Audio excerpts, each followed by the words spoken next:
Whether through democracy, strong public education, quality health care, or broad economic opportunity, reducing inequity is the highest human achievement.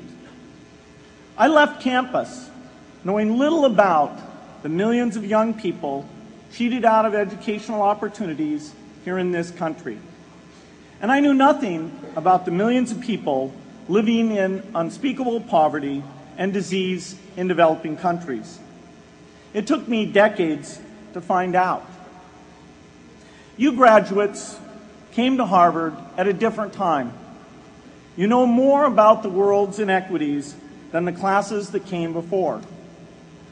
In your years here, I hope you've had a chance to think about how, in this age of accelerating technology, we can finally take on these inequities and we can solve them. Imagine, just for the sake of discussion, that you had a few hours a week and a few dollars a month to donate to a cause. And you wanted to spend that time and money where it would have the greatest impact in saving and improving lives. Where would you spend it?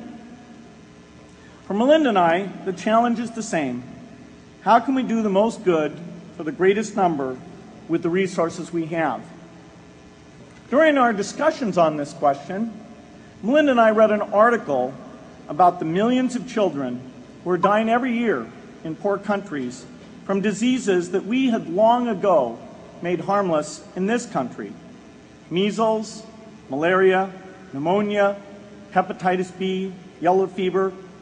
One disease that I had never heard of, rotavirus, was killing 500,000 children each year, none of them in the United States.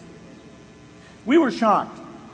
We had assumed that if millions of children were dying and they could be saved, the world would make it a priority to discover and deliver the medicines to save them. But it did not. For under $1, there were interventions that could save lives that just weren't being delivered. If you believe that every life has equal value, it's revolting to learn that some lives are seen as worth saving and others are not. We said to ourselves, this can't be true, but if it is true, it deserves to be the priority of our giving. So we began our work in the same way anyone here would begin it. We asked, how could the world let these children die? The answer is simple and harsh. The market did not reward saving the lives of these children, and governments did not subsidize it. So the children died because their mothers and fathers had no power in the market and no voice in the system. But you and I have both. We can make market forces work better for the poor if we can develop a more creative capitalism.